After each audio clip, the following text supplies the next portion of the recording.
que tenemos para ofrecerles. Ahí le mando un saludo a Andrés Lepori y les recomiendo que este fin de semana va a haber una capacitación de Andrés, así que cualquier cosa me avisan o hablan directamente con él, que es muy recomendada.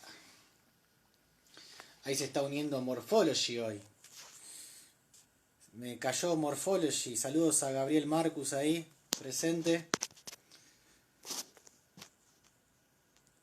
Ahí van varios que se están metiendo. Gracias Andrés, saludos, abrazos también. ¿Quién más? ¿Quién más? A ver. Muy bien. Vamos a darle cabida al señor.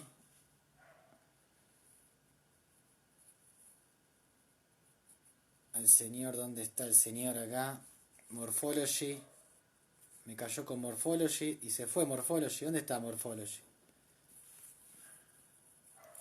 Quiero que Morphology me pida acceso. ¿Dónde está Morphology? A ver. Ahí estamos esperando que ingrese el señor.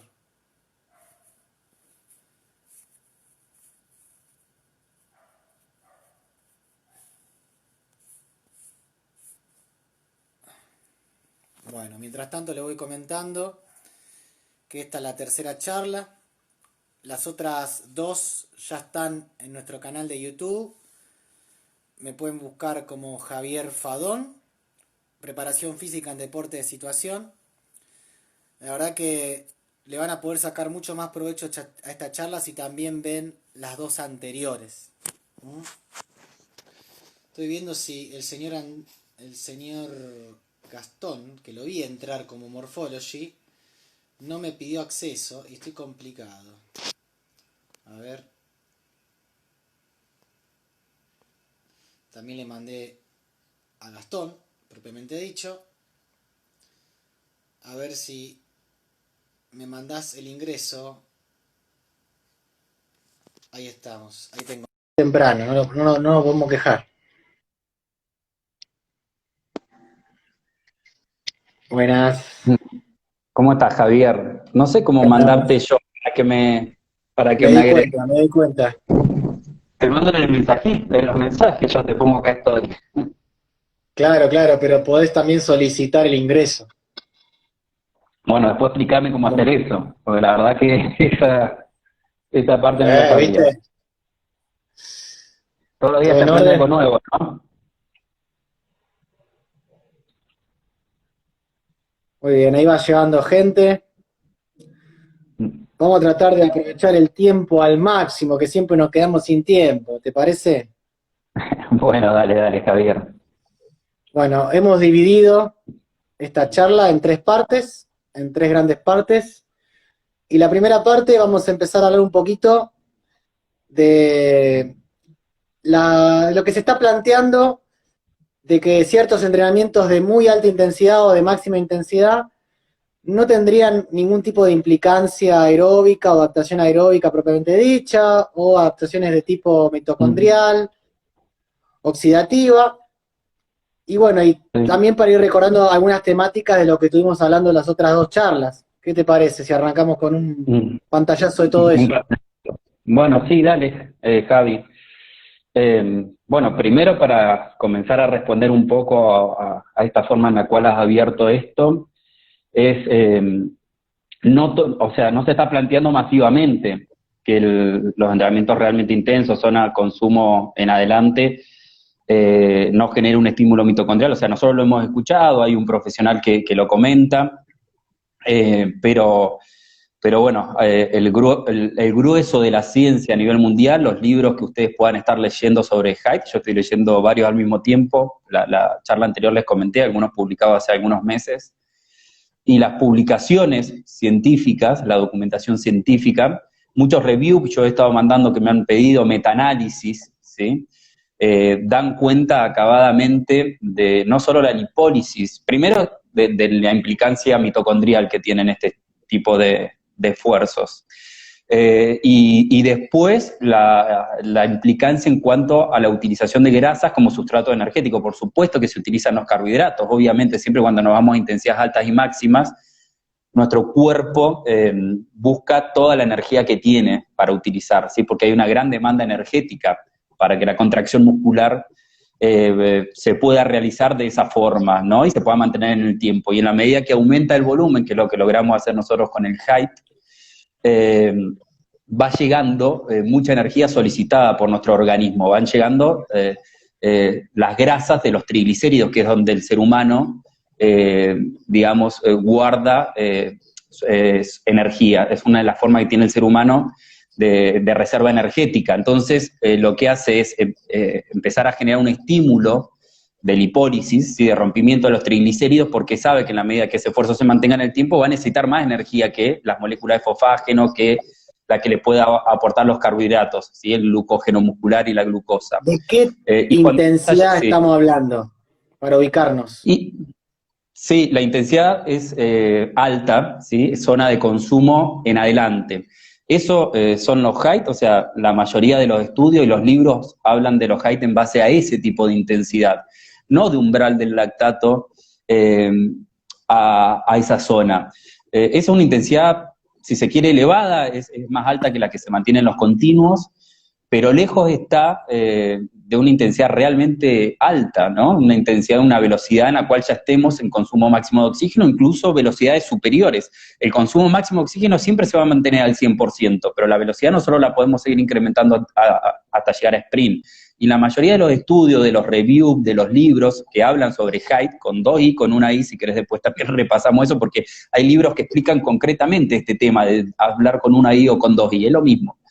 Pero todos los libros están hablando de esas zonas, y los libros y los estudios incluso que hablan sobre la utilización de grasa, analizan protocolos en esas zonas. La mayoría, y los estudios, que es abundante la cantidad de estudios, Javier, que hablan sobre la implicancia mitocondrial, sobre la gran demanda mitocondrial, ¿sí?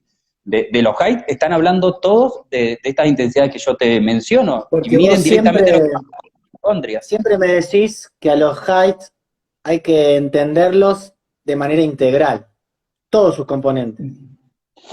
Sí, es que es así. Nosotros cuando hablamos de height hablamos de un esfuerzo intenso, esta es una de las características del height, y fraccionado, o sea que engloba, incorpora las micro y las macropausas, todo eso es el height.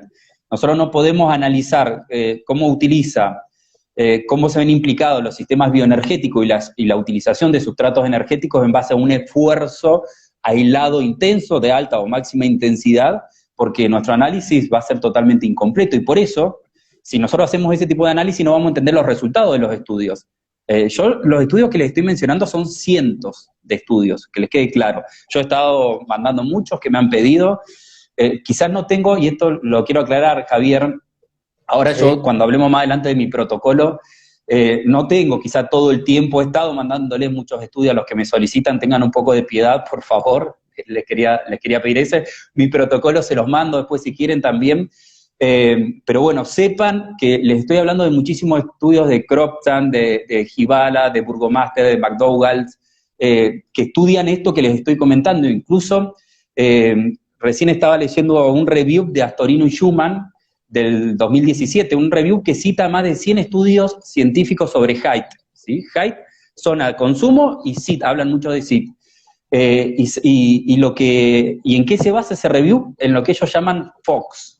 FOX, así ustedes si lo leen al review ese, FOX, que básicamente es la oxidación de los ácidos grasos de todo el cuerpo, o sea, la oxidación de grasas, está hablando de oxidación, no de lipólisis, porque por ahí se ha presentado esto de que los height, cuando nos vamos a intensidades de van para arriba, generan lipólisis y no oxidación. Por ejemplo, review como este que les estoy mencionando de Astorino y Schumann, publicado en uno de los principales journals del mundo, habla directamente de la oxidación y la combustión, y los esquemas que muestran. Yo en el sábado pasado estuve dando clase en una de las universidades que doy clase, les estuve mostrando este estudio y muchos más, y estuvimos viendo la ilustración, muestra exactamente cómo se genera la lipólisis con este tipo de trabajos, cómo ingresan los ácidos grasos dentro de la mitocondria, y cómo dentro de la mitocondria se combustionan. Perfecto. Entonces, otra pregunta que las que surgen clásicas es, pero ¿estas adaptaciones se dan durante el esfuerzo o posterior al esfuerzo? No, se dan, en realidad es durante el esfuerzo y posterior. ¿Qué sucede? Cuando hablamos de high, como te digo, incluimos las micro y las macro pausas. Yo he escuchado alguna argumentación de que hay que analizar lo que pasa en el esfuerzo y no en las pausas. Esto sería un análisis totalmente incompleto. Estas semanas te he estado mostrando a vos y a un montón de otros colegas de mi más íntima confianza de acá y de Europa, un review muy reciente que en realidad, mirá como digo en el review, se me había pasado, yo que diariamente estoy revisando los journals, justamente con un colega que trabaja en Europa, ¿sí? Con un tenista de los principales de Italia, bueno, también ha trabajado mucho tiempo en el CONI, me mostró un gráfico y yo, ¿qué hago siempre? Voy a buscar el estudio científico, ¿sí? Porque yo no me quedo, era muy ilustrativo el gráfico, ¿no? Fui a buscarlo y te lo mostraba a vos y después se lo mostré a otras personas, puse algo en mis redes. Pero bueno, es muy representativo de algo que yo vengo hablando y en estos vivos lo hablé mucho, que sucede mucho incluso en la pausa, también en el esfuerzo, pero muchos en la pausa, que es el lactato que se forma en las fibras tipo 2, como directamente entra dentro de las mitocondrias de todas las fibras musculares, o sea, de las fibras musculares tipo 2 y de las tipo 1. Acá entra lo que este mismo autor hace tiempo nos ha ilustrado, es la crema y la nata, George Brooks, sobre estos temas, del shuttle, del lactato, los shuttle largo, corto. Bueno, el shuttle corto es básicamente cuando vamos a intensidades como las que estamos hablando, se produce acidez en las fibras tipo 2. La acidez, no estoy hablando de que es ácido láctico, que es lactato, o sea, acumulación de hidrógeno y protones. Sí, por favor, porque toda la ciencia ya ha sido muy contundente. Es acumulación de hidrogeniones en el medio que baja el pH, ¿sí? Nuestro cuerpo, para controlar eso, lo que hace es disparar un mecanismo buffer en el cual el piruvato, no ácido pirúvico, el piruvato, ¿sí? Esto está, o sea, es bioquímica básica, a mí me gusta mucho, leo muchos libros, Boet, Cooper, de bioquímica y biología molecular. El piruvato lo que hace es recibir hidrogeniones del medio, que son los que están generando esta acidez, es la acidez en sí, del NAD, por ejemplo, recibe hidrogeniones, esto lo cataliza la lactato deshidrogenasa, ¿sí? Esta reacción, y genera lactato, o sea, ese es un mecanismo buffer de control de la acidez de nuestro cuerpo. Pero, bueno, la glucólisis rápida... Entonces el lactato es bueno. Totalmente, eso lo venimos hablando, es muy bueno el lactato. Sí, ya no es más el malo de la película, Javier. Esto ha cambiado totalmente y realmente es el bueno de la película. Es un gran héroe para nuestro organismo, una molécula fascinante, realmente. Y la producción de esta molécula básicamente nos hace controlar un poco la acidez y que no se generen tantos desequilibrios frente a la velocidad metabólica elevada. Entonces la glucólisis rápida puede seguir aportando energía. Mientras la mitocondria está funcionando también a un volumen altísimo. Esto que quede sumamente claro, esto está por demás estudiado. Si querés en un ratito avanzamos frente a esos estudios que lo demuestran en forma directa, o sea, se mide en forma directa lo que pasa en la mitocondria y lo que pasa con la biogénesis mitocondrial, o sea, con la multiplicación mitocondrial que genera este tipo de esfuerzo. La mitocondria funciona por encima del consumo máximo de oxígeno. Sí, totalmente. Vos imaginate que nosotros cuando estamos en intensidades, por ejemplo, del 70% del consumo, si se quiere, una intensidad de umbral de lactato, ¿no? Fíjense todo el oxígeno que todavía le queda a nuestro organismo por utilizar, a nuestras células. Yo les recuerdo lo que es la ecuación de Fick, ¿sí? Que es la relación entre el sistema cardiovascular, claro, sí, vieja, pero se la olvidan algunas personas, pero hace referencia justamente al gasto cardíaco, ¿sí? Por la diferencia arteriovenosa de oxígeno, o sea, es la relación entre el sistema cardiovascular, nuestra capacidad, ¿sí? De bombear sangre y oxígeno, ¿sí? Transportarla a nuestro sistema circulatorio, y la capacidad celular de utilizar ese oxígeno. Eso es el consumo máximo de oxígeno, o sea, la capacidad realmente de nuestra fibra de utilizar oxígeno, junto con la capacidad de llegada, de hacer llegar ese oxígeno para que realmente pueda utilizar nuestras células más oxígeno. Entonces, vos fíjate, cuando nosotros estamos en una intensidad del 70% del consumo máximo de oxígeno, nuestras células, dentro de las células, ¿quiénes utilizan el oxígeno? Eso lo conocemos nosotros ya, son las mitocondrias, son organelas subcelulares que están dentro de las células musculares. No solo musculares, también... ¿Cómo? Bimembranosa. Bimembranosa, bueno, sí, porque tienen dos membranas. te puedo dar muchas más características, puedo estar un rato largo. Pero bueno, no solo están en las células musculares, ojo, esto lo aclaro. Pero bueno, volvamos a lo que estamos hablando. Las mitocondrias no están utilizando todo el oxígeno que podrían utilizar si estamos trabajando al 70% del consumo.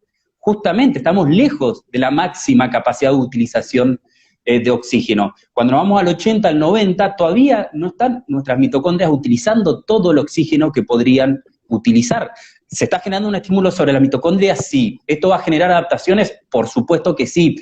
¿Va a generar biogénesis mitocondrial? Lo va a generar. Ahora, ¿qué pasa si esas mitocondrias nosotros hacemos que estén funcionando en su máxima capacidad? O sea, al 100% del consumo máximo de oxígeno. Recién ahí las mitocondrias lo están dando todo. O sea que todo lo están dando. Entonces nosotros no podemos pensar que a esas intensidades hay una selección de fibras, ¿no? Un reclutamiento selectivo de fibras tipo 2X que tienen un muy bajo contenido mitocondrial. ¿De dónde sale entonces este dato que se ve con analizadores de gases en forma directa, por ejemplo, y con otro tipo de mediciones, de que se está utilizando tanto oxígeno en las células? ¿Quiénes lo están utilizando si las mitocondrias no están implicadas a estas intensidades? Si se están reclutando solamente las fibras tipo 2X. Esto es no entender o no hacer una interpretación amplia y acabada de la fisiología y la biología molecular. Entonces nosotros tenemos que entender que a esa intensidad recién empezamos a estimular al máximo la mitocondria. Y cuando nosotros aumentamos la velocidad, ¿sí? O sea, cuando de la velocidad del 100%, o sea, la VAM, para que ustedes sepan, y los colegas entiendan, es la mínima velocidad a la que yo llego a mi máxima utilización de oxígeno a nivel celular, ¿sí? Es la mínima velocidad a la que yo llego a mi máxima. Después se ve en análisis en cinta, en treadmill, ¿sí? Se sigue aumentando la velocidad y el consumo máximo de oxígeno no sigue aumentando. Quiere decir que esa es la velocidad a la cual yo llego a mi máximo consumo de oxígeno, pero está lejos de ser mi velocidad máxima. Entonces las personas después siguen aumentando, ¿sí? Los estadios en cuanto a la velocidad, y la velocidad es cada vez mayor, y el consumo máximo de oxígeno no sube, pero no baja, ¿sí? Claro. O sea, yo sigo aumentando velocidad, y no podemos pensar nunca que intensidades, incluso a velocidad máxima, ¿sí? No hay realmente un estímulo directo de la mitocondria o empieza a bajar el consumo máximo de oxígeno, para nada, todo lo contrario, el consumo máximo de oxígeno va a ser siempre el máximo. Pero va a haber incluso cargas fisiológicas generales, celulares, y sobre todo los sistemas mayores, ¿sí? Por eso es que los resultados de tantos estudios que muestran tantas adaptaciones fisiológicas, que en un rato, si querés, te las menciono. Bueno, nos vamos a meter ahora en eso, en las adaptaciones y los mecanismos que se van produciendo debido a todos estos trabajos. ¿Cuáles son las adaptaciones que se producen y por qué? Bien, sí, son variadas. Primero, nuestro cuerpo.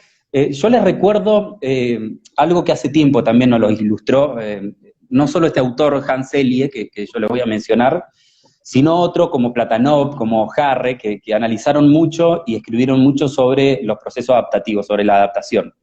Bueno, el síndrome general de adaptación de Selye nos indica que el esfuerzo, que el estímulo tiene que generar un shock estresante para que realmente sea adaptativo, y estimular realmente, por ejemplo, el hipotálamo. Entonces, nosotros si vemos que una metodología de entrenamiento genera muchísimas adaptaciones fisiológicas, ¿sí? Es porque está generando un estímulo, ¿sí? Sobre todas esas adaptaciones que está generando, y un estímulo importante para que se desencadene el proceso adaptativo. No sé si me siguen con esto. Entonces, si por ejemplo, se están estresando y fuerte, muy fuertemente. Si yo, por ejemplo, hago un RCA, ¿sí? Una RCT, que es un tipo de high de intensidades máximas. Esto, Gibala, Ronestar, ellos dicen esta metodología, llamarlos directamente por el nombre. Son high, pero la máxima intensidad posible de un high, ¿sí? Los RCA, los SIT.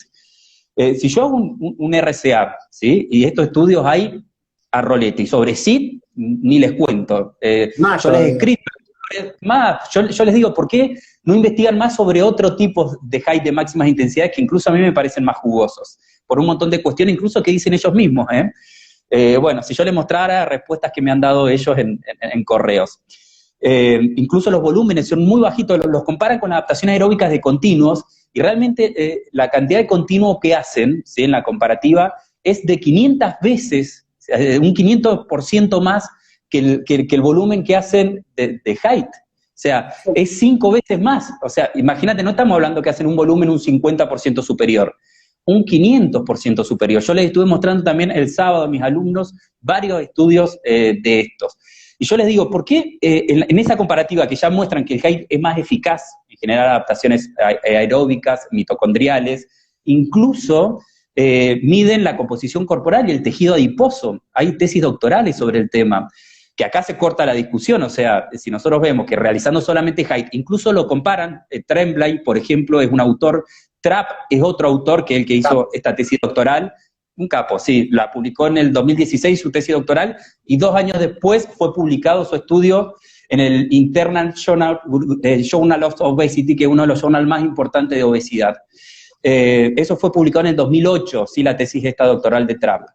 Y fue muy contundente los resultados porque lo comparan con los continuos en cuanto a la combustión de grasa, ¿sí? Miden la adiposidad localizada en forma directa. Y los resultados son categóricos. De hecho, a mí me sorprendieron. Fueron muchos más de lo que yo esperaba esos resultados, ¿sí? Porque el continuo, que hicieron volúmenes del doble del trabajo que los que hicieron HIIT. HIIT hicieron RCA, o sea, sprint muy cortitos. Bueno, el continuo casi no generó adaptaciones sobre el tejido adiposo, ¿sí? Lo midieron con DEXA en forma casi directa. El continuo casi no generó adaptaciones. En cambio, el HIIT generó muchísimas adaptaciones sobre la combustión de grasa total del cuerpo y de grasa abdominal. Yo hablaba ahí con un colega, un cordobés, que trabaja con vos incluso, que a través tuyo me hizo unas consultas, y yo les comentaba que yo acá estoy hablando de consumo de grasa no intramuscular, o sea, de consumo de grasa visceral y subcutánea, ¿sí? La que está relacionada con la estética. Eso es lo que miden estos estudios. La tesis de Trump midió eso. También midió un montón de componentes relacionados con la salud, porque son muy eficaces estos estudios. O sea, no solo baja el tejido adiposo subcutáneo, sino que, por supuesto, que disminuye mucho. Siempre que baje el tejido adiposo subcutáneo, no tengan duda que en mayor volumen van a estar bajando la grasa visceral, y sus músculos van a estar consumiendo muchas grasas intramusculares también. O sea, yo estoy hablando de todas las grasas. O sea, Javi, quiero dejar esto claro. En estos estudios que te digo que... Claro, absolutamente todo. Sí, por supuesto. Miren, yo les conté, a mí no me gusta personalizar mucho, pero bueno, en realidad no es algo malo porque me llamaron a mí o unos profesionales a tener una charla directa con Saavedra, y yo compartía muchas de las cuestiones que él decía. Éramos un grupo muy reducido, ¿sí? Dio una charlita y nos abrieron a nosotros a poder intercambiar con él. Él hablaba los grandes beneficios de la alta intensidad sobre la salud, la disputa que él tiene con cadenas farmacológicas, digamos. Sabemos la sensibilidad de la insulina, cómo se mejora con el ejercicio, no nos tenemos que ir solamente a la medicación. De hecho, la medicación en realidad es un puente. ¿Sí?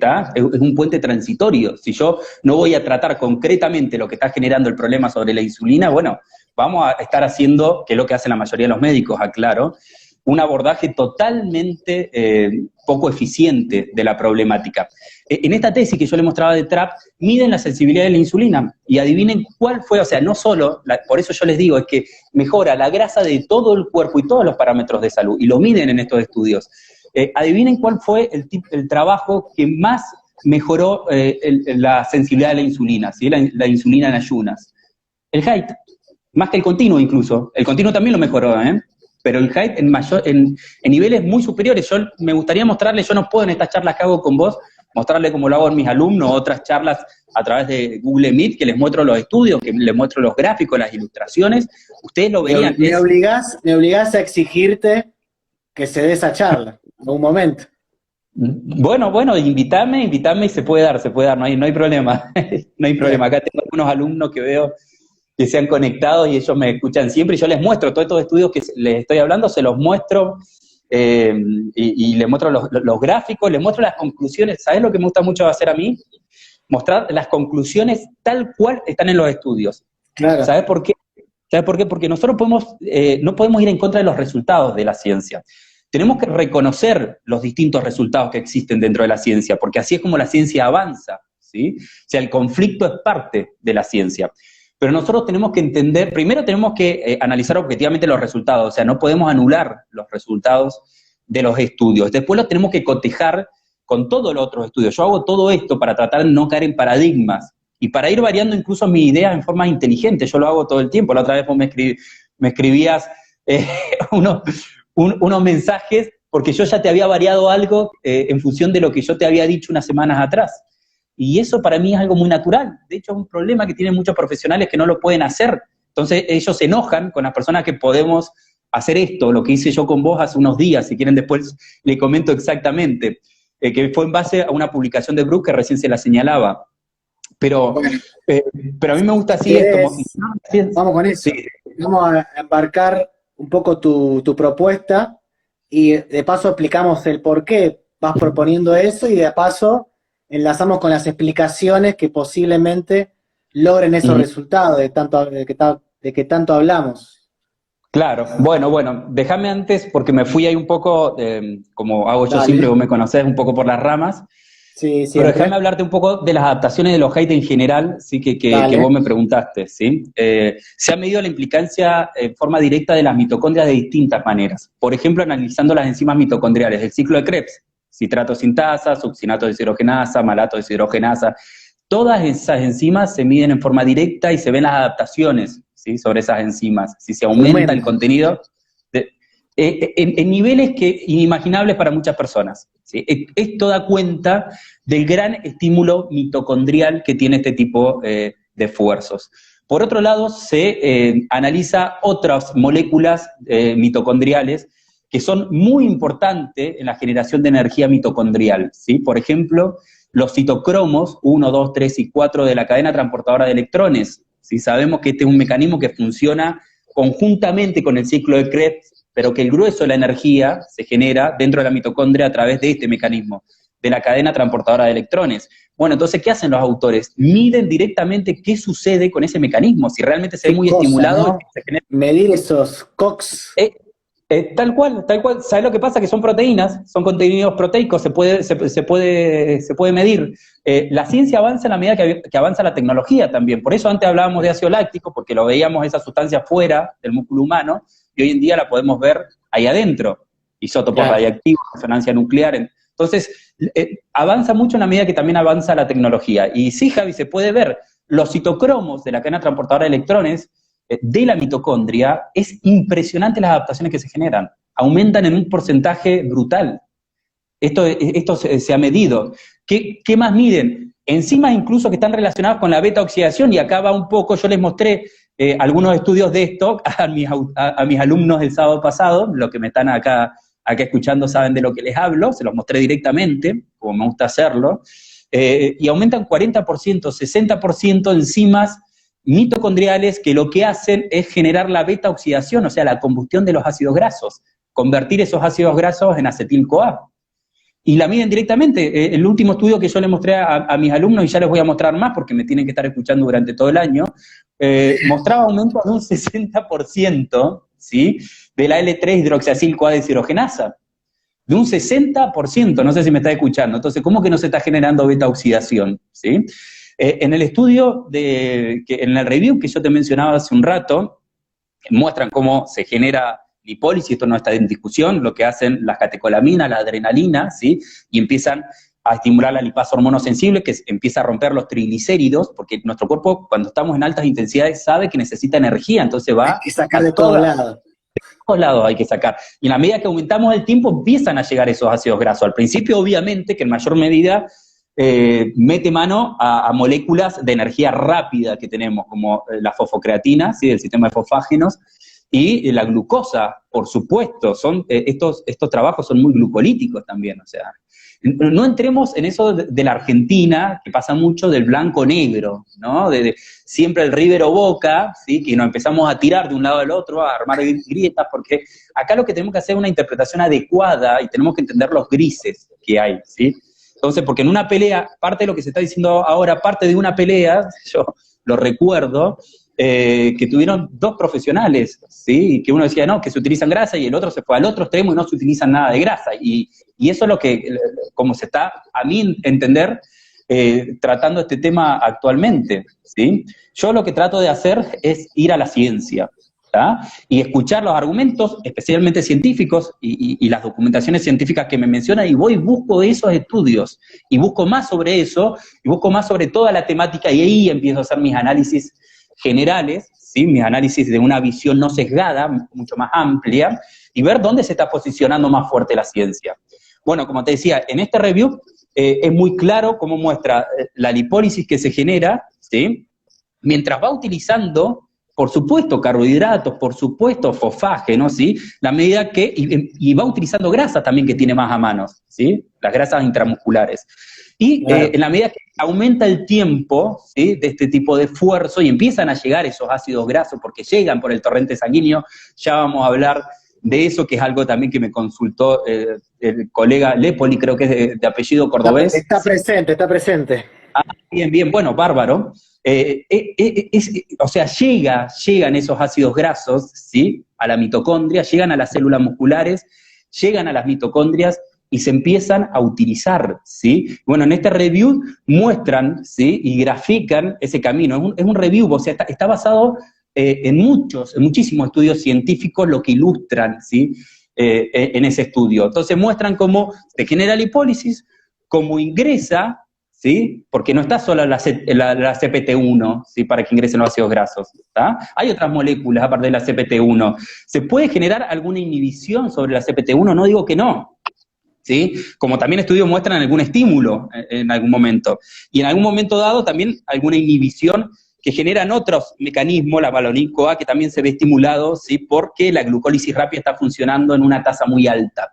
Todo esto sucede en la célula, es complejo lo que sucede, pero nosotros no podemos dejar de analizar el resultado. Yo en ese review lo que le muestro a mis alumnos, aparte de analizar los gráficos y lo que se dice, les muestro qué concluyen en forma textual. Entonces nosotros después podemos analizar toda la biología y la biología molecular que a mí me encanta, pero no yendo en contra de esos resultados. O sea, ¿cómo? Te lo hago simple esto.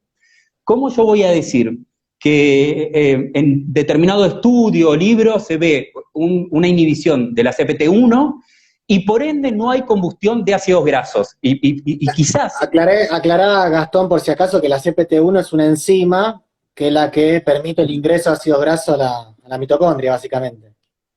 Sí, creatinquinasa... carnitina, es la carnitina transferasa 1, esa es la CPT1, y es una de las moléculas, ¿sí? Que favorece el ingreso de ácidos grasos dentro de la mitocondria. Pero Bien. bueno, yo lo que te decía, no podemos ponernos a hacer un análisis desde lo bioquímico únicamente, ¿sí? Sin tener en cuenta los resultados de esos estudios. Si en esos estudios, ¿sí? Se ve que están ingresando ácidos grasos, que se combustionan, si en los estudios, en los resultados aparece que el tejido adiposo disminuye el tejido adiposo. O sea, como dicen las personas, se queman esas grasas, salen del organismo. De algún lado salieron.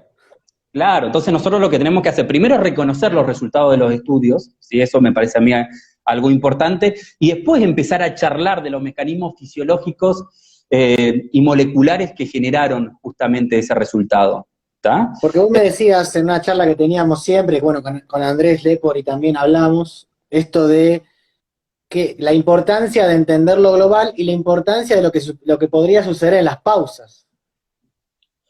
Claro, y es que sí, porque yo escuché de decir que tenemos que analizar, y esto yo les mostré justamente algunas placas de una conferencia de Ronestad, también el sábado a mis alumnos, en uno de los principales congresos europeos de ciencia del deporte, les cuento, donde hablan los mejores del mundo, y bueno, yo escuché que para ver si realmente hay un estímulo mitocondrial, solamente hay que analizar el tiempo del trabajo, ¿sí? Del fraccionado que estamos hablando, que si el tiempo es corto, ¿tá? No alcanzaría a ver un estímulo mitocondrial, y si el tiempo, y una real utilización de oxígeno y demás, y si el tiempo es más largo, ¿sí? Del esfuerzo, sin analizar el esfuerzo en su conjunto, sino sobre, por ejemplo, si hacemos... tiempo de esfuerzo. ¿no? Del tipo de esfuerzo, si hacemos un high de 30 segundos o de 4 minutos, ¿sí? Para que me entiendan. Entonces había que analizar eso, ¿sí? No todo el high con todos los esfuerzos de 30 segundos que hubo en esa sesión de entrenamiento, ¿tá? Sino hay que analizar lo que pasa en un esfuerzo intenso de 30 segundos, y eso hay que compararlo con lo que pasa en un esfuerzo intenso de 4 minutos, y de esta forma lo que argumentaban es que en el de 4 minutos era el único que se llega la cinética de consumo de oxígeno, y llega a haber mayor utilización de oxígeno y mayor estímulo mitocondrial. Y esto, bueno, va a contramano de cómo analizan los hype a nivel mundial. Nosotros no podemos analizar un esfuerzo aislado solo, eso no es un hype, ¿sí? Sin sus micropausas y sus macropausas y todo el esfuerzo en el tiempo del hype. ¿Qué estaría pasando en la repetición de esos esfuerzos? Bueno, se ven cada vez más implicados los distintos sistemas bioenergéticos, incluso el oxidativo, se ve cada vez más implicado. Las mitocondrias cada vez más se ven congestionadas, ¿sí? O sea, llegan a aportar el 100% de su capacidad y de ahí no bajan, ¿sí? De ahí no bajan, están siempre al máximo. Y los sustratos bioenergéticos, empieza a haber una combustión importante de grasas, ¿sí? Al mismo tiempo, ustedes deben saber que en las pausas funcionan un montón de mecanismos fisiológicos. Por ejemplo, el mecanismo de la lanzadera de lactato corto que yo les decía. Entonces llueven moléculas de lactato sobre las fibras lentas que tienen una gran densidad mitocondrial y lo utilizan como energía. Nuestro cerebro, nuestro corazón tiende a utilizar el lactato antes que la glucosa como energía, porque es glucosa ya degradada. En este review que yo te hablaba de Brooks, esto lo explica muy claramente. Entran los lactatos directamente a la mitocondria. Yo, según un review que había analizado, muy importante, semanas antes, también publicado en el 2020, estaba este debate, si el lactato entraba directamente a la mitocondria o si primero se transformaba en piruvato justo antes de ingresar. Y en ese review decía que la mayor cantidad de documentación estaba por el lado que se transformaba el lactato inmediatamente en piruvato, entraba en la mitocondria y se utilizaba como energía. Pero bueno, George Brooks, en lo que acabamos de leer, da cuenta de que incluso el lactato ingresa directamente dentro de la mitocondria. No es una pavada lo que está diciendo, es una cosa maravillosa. Sí, es maravilloso, pero es que la ciencia es maravillosa y bueno, yo me sorprendo semanalmente. La que ciencia me vive, que era el demonio, que fue culpable hasta de los calambres. De todo, sí. Ahora es una gran molécula energética en realidad para nosotros y al mismo tiempo la creación de esa molécula alivia nuestros sistemas bioenergéticos de producción de energía, alivia mucho a la glucólisis rápida, por ejemplo. La permite seguir funcionando a tasas altas mientras estamos realizando alta y máxima intensidad.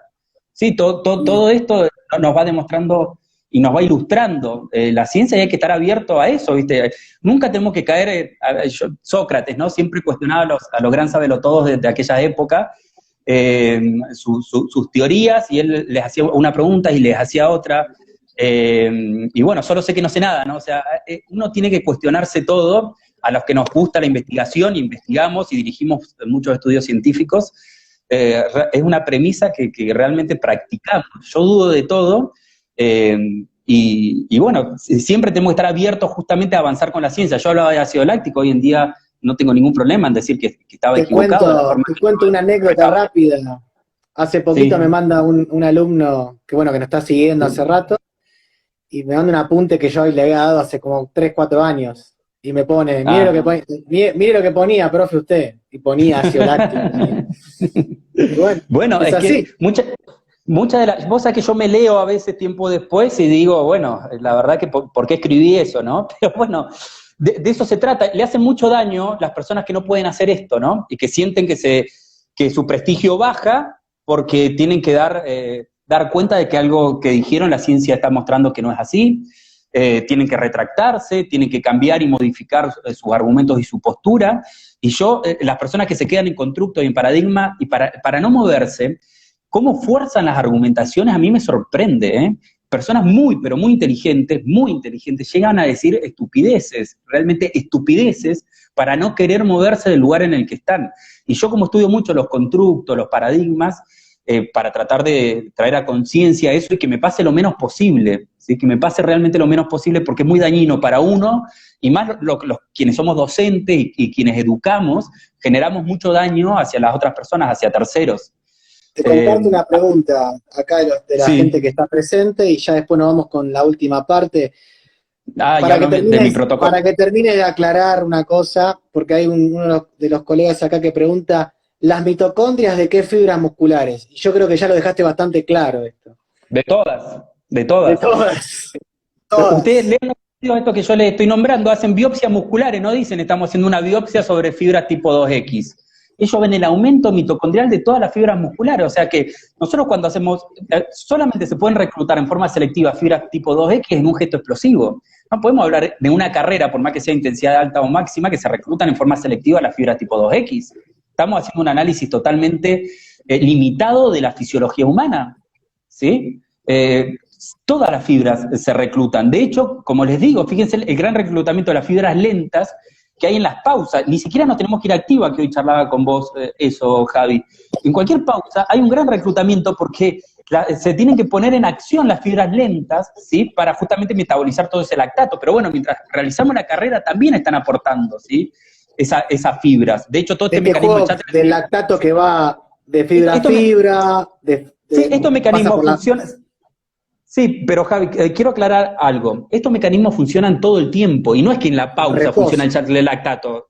Funciona mientras estamos haciendo estos esfuerzos, y mientras nos vamos a intensidades más altas, más funciona el shuttle de lactato. O sea, el lactato se utiliza en las mismas mitocondrias de la fibra tipo 2 y se utiliza en la fibra tipo 1, porque no tiene la capacidad de utilizar todo ese lactato. Igual que los ácidos grasos no ingresan todas las mitocondrias, muchos se resterifican, esto es obvio. Hay ciertos canales en los cuales se aglomeran y no pueden seguir ingresando, igual que el piruvato. Se quedan trabados ahí. Claro, o sea, tenemos caminos a los cuales van entrando, y por eso tiene que seguir aportando energía a la glucólisis rápida. Y no es que la mitocondria, cada vez que aumentamos la intensidad, no esté generando ATP, genera un montonazo de ATP, de hecho está en su máxima capacidad, como ya vimos, pero todos los piruvatos no pueden entrar, y nuestro cuerpo necesita más energía. Entonces, ¿qué hace nuestro cuerpo? Claro, ahí lo que hace es generar el lactato para que puedan entrar más moléculas, porque siempre mientras está funcionando la glucólisis rápida se van generando ATP. Se generan pocos ATP, muy poquitos, pero mientras la glucólisis rápida va funcionando hasta piruvato, ¿sí? Hasta piruvato, por más que ese piruvato después no se combustione, con el piruvato podemos generar mucho más moles de ATP. Pero en la medida que la glucólisis rápida funciona, ya se van generando moles de ATP. Entonces, ¿nuestro cuerpo qué hace? Va haciendo que ingresen los piruvatos en la mitocondria. Llega un momento que la velocidad metabólica es muy alta, necesita mucha energía. La mitocondria está aportando todo lo que puede. No es que esté inhibida la mitocondria, está aportando todo lo que puede, no pueden entrar más. Eso empieza a estorbar y se empieza a generar acidez. Entonces, nuestro cuerpo, eso que estorba, dice, vamos a darle una función, algo que me sirva. Entonces, esos piruvatos que empiezan a estorbar dicen, bueno, estos hidrogeniones también me están molestando, se los doy a este piruvato para por lo menos, bajar esta acidez. Acumulado.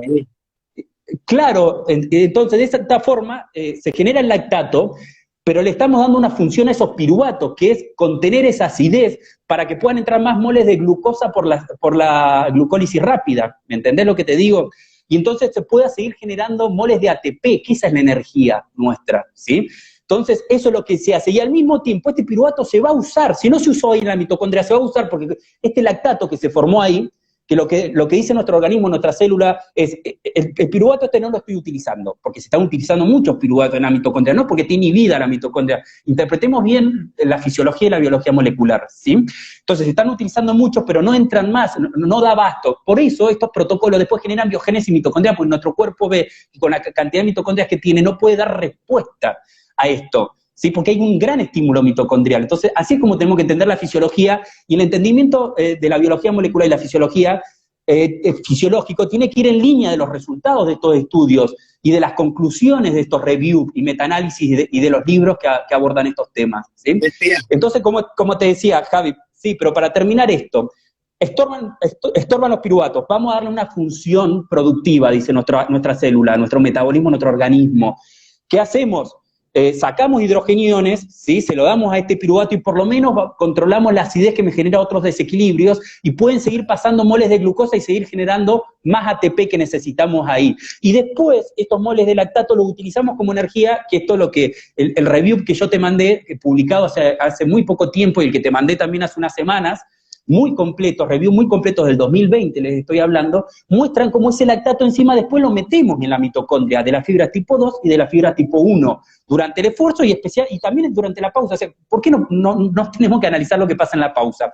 Me hiciste una pregunta antes de decir la combustión de calorías y de grasas durante los esfuerzos y posterior al esfuerzo, el EPOC, el estímulo sobre complejo enzimático. Yo escuché hablar un médico la otra vez en la tele, hablar sobre una enzima, le decía enzima, o sea, la MPK es un complejo enzimático, ¿sí? Nueva, que se está investigando ahora, yo la estoy leyendo, el complejo enzimático de la MPK hace 10 años más o menos. Pero bueno, ahí están los médicos que se meten en lo nuestro y son de los principales constructores de constructos, de mitos, ¿sí? Y él hablaba justamente de que era una enzima nueva, que ahora están saliendo suplementos con esta gran enzima revolucionaria, la MPK, que nosotros sabemos que la estimulamos con el ejercicio nomás, la MPK, y con la adecuada alimentación, pero el ejercicio que genera mayor carga adaptativa fisiológica general va a estimular más este complejo enzimático. Entonces, posterior al esfuerzo, ¿sí? Nuestro organismo va a ser mucho más eficaz en estar combustionando energía y grasa durante todo el día. ¿Se entiende lo que estoy diciendo? Sí. Entonces, ¿vieron cuando hacen esa comparación? Ustedes hacemos determinada cantidad de ejercicio físico y este ejercicio me genera, yo gasté 800 kilocalorías y después voy como determinada hamburguesa y 800 kilocalorías.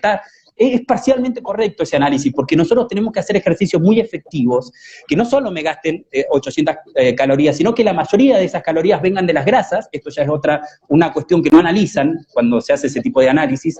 Y por otro lado, que me active todo el metabolismo, todas las células, todos estos complejos enzimáticos y moleculares relacionados con el gasto calórico y la combustión de grasa, para que nuestro organismo sea mucho más eficaz durante todo el día para estar combustionando grasas. O sea, no es solo lo que yo hago en el esfuerzo. No sé si me comprendés esto que estoy, Sí, que estoy tratando de traer a colación. El famoso consumo de oxígeno post-esfuerzo, la eficiencia, el gasto, Hay la algo de eso en utilización esto de que te estoy diciendo. energía durante todo el Estoy yendo día. de eso, Javi, ¿eh? Estoy hablando del EPOC porque sabemos que los HIIT generan mucho más EPOC, mucho más utilización de oxígeno post-esfuerzo, y eso hace que gastemos calorías en esa utilización de oxígeno. O sea, el EPOC que generan los HIIT es superior a los protocolos de intensidades más bajas, o sea, no va solo a las calorías que gasto ahí, ¿sí? Porque estamos gastando más calorías por el EPOC, pero también te estoy hablando de una activación general celular y metabólica que generan esfuerzos como los HIIT, que tienen una carga y un estímulo fisiológico general superior, ¿sí? Que estimulan ciertas enzimas, ciertos complejos enzimáticos, ciertas moléculas, que son muy importantes en el gasto calórico y en la combustión de grasas durante todo el día. Después, claro. O sea, estoy yendo incluso más allá del EPOC, no sé si me comprendiste sí, lo que... más allá, sí. El EPOC es parte de esto, ¿sí? Sí. Y así es como nosotros, yo pienso que tenemos que analizar la fisiología y la biología molecular, y es como yo la analizo. Y si querés te cuento por qué yo desarrollé mi protocolo y un poco lo de mi protocolo. Con eso, que tenés 10 minutos para hablar de eso. Bueno, contarnos dale. Un poquito qué pensaste y por qué haces esa propuesta. Bueno, yo el análisis que hago, y les cuento, yo por ejemplo los continuos no voy en contra de los continuos, ¿sí? Estamos hablando del fitness, después podríamos hablar en otro momento en el marco deportivo, pero bueno, estamos hablando más que nada del fitness, del entrenamiento para la estética corporal y la salud, ¿sí? Yo lo que digo, y lo que muestra la ciencia, es que los HIIT en general son más efectivos. Y cuando hablamos de HIIT son los que investigan todos estos autores, ¿sí? La crema y la nata a nivel mundial, ¿sí? Cuando hablamos, por ejemplo, de Buchheit o de Lausen, o de todo, Ronestar, toda esta gente jibala que yo les vengo mencionando, estamos hablando de la crema y la nata a nivel mundial sobre estos temas, ¿tá? Eso ténganlo claro. Entonces, cuando nosotros analizamos lo que ellos nos dicen, es que nos muestran una eficacia, una eficiencia superior incluso en el tiempo. Tenemos que pensar mucho en la adherencia también, ¿sí? Para que no sea tedioso para la persona, porque si no después lo abandonan, ¿sí? A lo que nosotros hacemos. Incluso en el tiempo son mucho más eficaces los HIIT, pero no quiere decir que el continuo no genere gasto calórico, especialmente en la medida que aumentamos intensidad, pues yo he escuchado decir que caminar es lo más efectivo, viene de médicos también, ojo, lo aclaro, es lo más efectivo para... ¿Qué opina de ir a correr a las 8 de la noche y a las 8, antes de las 8 de la noche? Toda esa movida después, ahora. Sí, si querés después charlamos, Javi, pero no me corras de esto porque si no ya me queda muy poco tiempo. Dale. Pero el continuo no es el más efectivo, el de menos intensidad. Si siempre que vayan haciendo más intensidad, su cuerpo va a utilizar más energía, ténganlo en cuenta.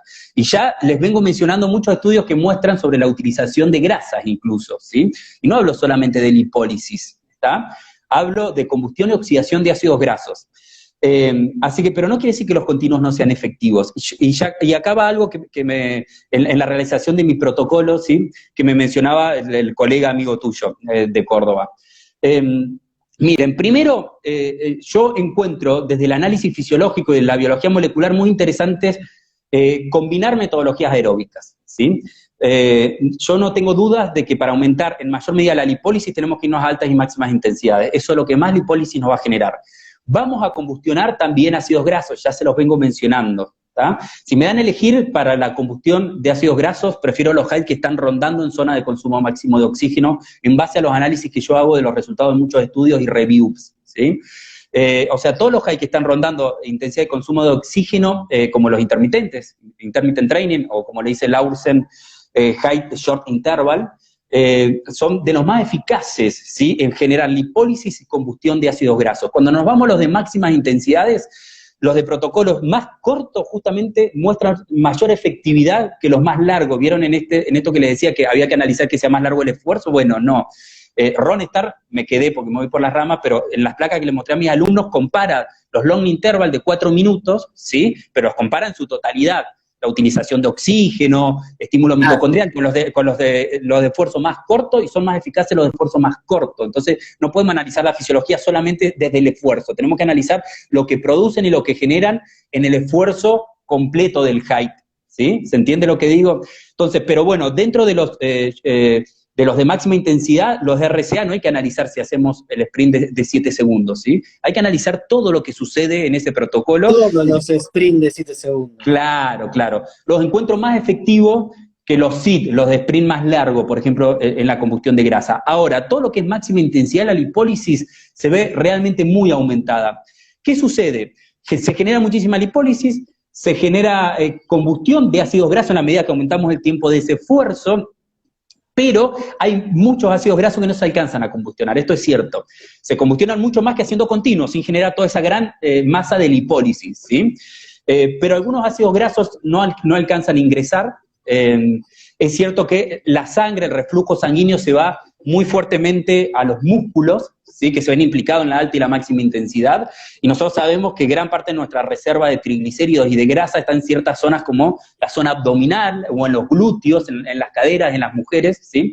Y la sangre muchas veces se aleja. No quiere decir que no traslade ácidos grasos, no quiere decir que se quede sin sangre esas zonas aledañas, no quiere decir que las albúminas no lleguen y lleven los ácidos grasos hasta los músculos, ¿sí? Eso sí se produce.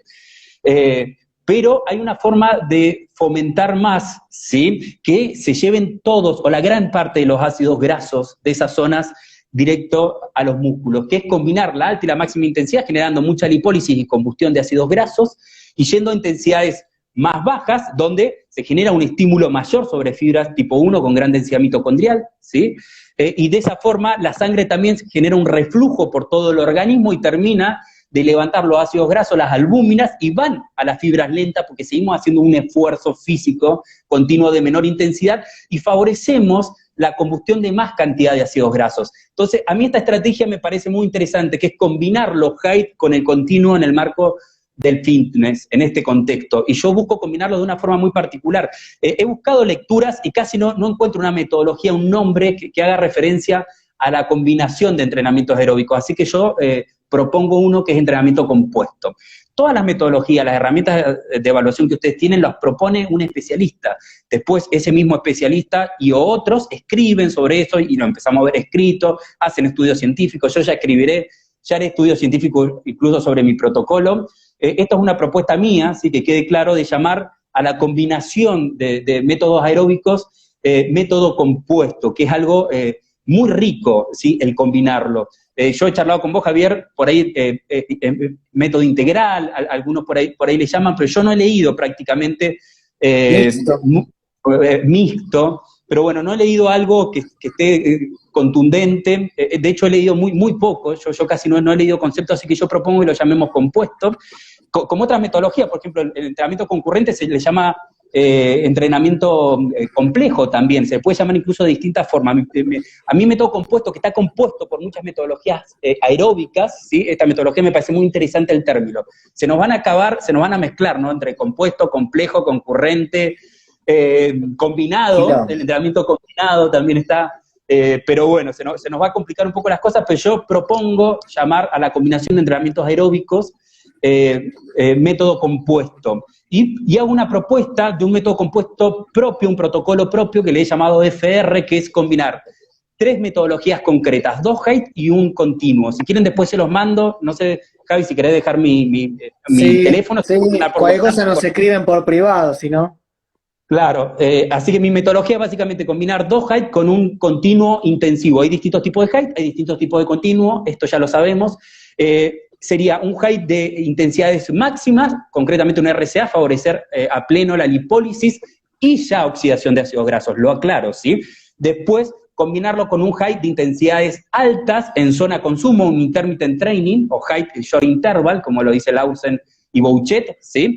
Para focalizar más en la oxidación de grasa y seguir generando lipólisis, porque estamos hablando de una intensidad zona consumo, muy por encima de umbral de lactato.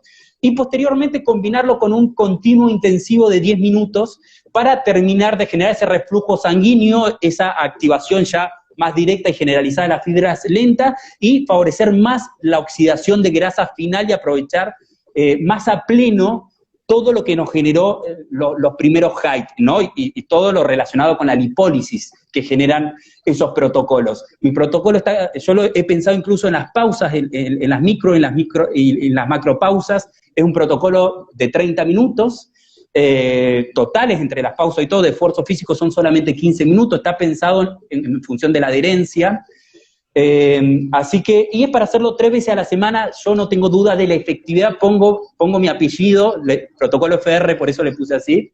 En la diagramación de ese protocolo con las universidades ya haremos investigaciones más adelante, pero bueno, yo lanzo esta propuesta, ¿no? Hablar de método compuesto, de la combinación de métodos aeróbicos, cardiovasculares, y dentro de los métodos compuestos, que esa terminología es mía, se las aclaro, propongo una propuesta que es el protocolo FR, que si quieren después se los mando. Déjame aclararle a los chicos que nos pueden pedir por privado, que bueno, yo este fin de semana voy a estar dando un curso y con otros colegas donde hemos recibido el asesoramiento de Gastón con estas temáticas, le he compartido cosas, me ha hecho devoluciones, así que los invitamos este sábado al curso de alta intensidad, donde vamos a estar charlando algunos de estos temas, lo vamos a tocar, así que están invitados. Si quieren pedirme más información, me la hacen por privado, es muy accesible. Y obviamente vamos a tratar de dejar lo mejor posible a todos. Y dame el cierre, Gastón. Vos también tenés el protocolo ya. No, Sí. yo, que se lo puede pasar, incluso a los que me lo puedan pedir, también se lo puede pasar directamente vos.